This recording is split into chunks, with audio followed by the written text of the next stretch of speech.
మధు మేడీని ఒకటి చేసి బాలరాజుకి కావేరి విషయంలో క్షమాపణ చెప్పిన నాగవల్లి, దేవ అయితే పార్వతి ఫోటో ముందుకి వచ్చి, చచ్చిన దానివి చచ్చినట్టు లేకుండా నన్ను ఇంత ఇబ్బంది పెడుతున్నావేంటే, నీ విషయం ఎక్కడ బయటపడిపోతుందో, నన్నెక్కడ నాగవల్లి అసహించుకుంటుందో అని భయపడి చేస్తున్నాను.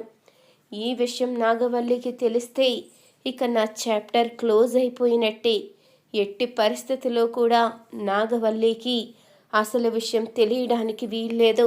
నిన్ను చంపింది నేనన్న విషయం బయటపడడానికి వీల్లేదు అంటూ అనుకుంటూ ఉండంగా ఈ మాటలైతే నాగవల్లి వినేస్తుంది. ఏంటి, మా అక్కని చంపిన దుర్మార్గుడివి నువ్వా? ఇన్ని రోజులు అభం శుభం తెలియని కావేరి చంపిందని తనని నా చేతులతోనే చంపేలా చేశావు. తనని చిత్రహింసలు పెట్టేలా చేశావు. నా కారణంగా ఒక అమాయకురాలు ప్రాణం పోయేలా చేశావు. నిన్ను మాత్రం వదిలిపెట్టను అంటూ నాగవల్లి అనుకుంటూ ఉంటుంది. ఇంతలో మ్యాడీ అయితే వస్తాడు.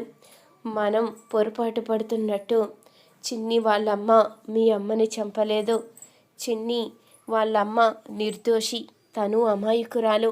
నువ్వు చిన్నీని దగ్గర చేసుకోవాలి అంటూ అనంగానే, ఇక అలా ఎలా కుదురుతుంది మమ్మీ అంటూ అడుగుతూ ఉంటాడు మ్యాడీ అయితే. నువ్వు బాధపడవలసిన అవసరం లేదు. నువ్వు నీ ఫ్రెండు అనుకుంటున్నా ఈ మధుయే నువ్వు ప్రేమించిన చిన్ని అంటూ నాగవల్లి అయితే నిజాన్ని బయట పెట్టేసరికి మధు అయితే సంతోషపడుతూ ఉంటుంది. ఏంటి మమ్మీ నువ్వు చెప్పేది అంటూ అడుగుతూ ఉండంగా, అవునరా తనే చిన్ని అంటూ అన్ని నిజాలు బయట పెట్టి మధు మ్యాడీ ఇద్దరినీ కూడా ఒకటి చేస్తుంది నాగవల్లి. ఇంతలో బాలరాజు దగ్గరికి అయితే వెళ్ళి క్షమాపణ అయితే చెప్తుంది. నన్ను క్షమించు బాలరాజు, చాలా పెద్ద తప్పు చేశాను. నేను నీ భార్యని అన్యాయంగా చంపేశాను. మా అక్కని చంపింది ఆ దేవేంద్రాన్ని తెలుసుకోలేకపోయాను. నన్ను క్షమించు అంటూ నాగవల్లి అయితే ఇక బాలరాజును విడిపించి క్షమాపణ అయితే చెప్పేసరికి ఇక బాలరాజు కూడా చాలా సంతోషపడుతూ ఉంటాడు. ఈ వీడియో కనుక మీకు నచ్చినట్లయితే తప్పకుండా ఒక లైక్ చేయండి.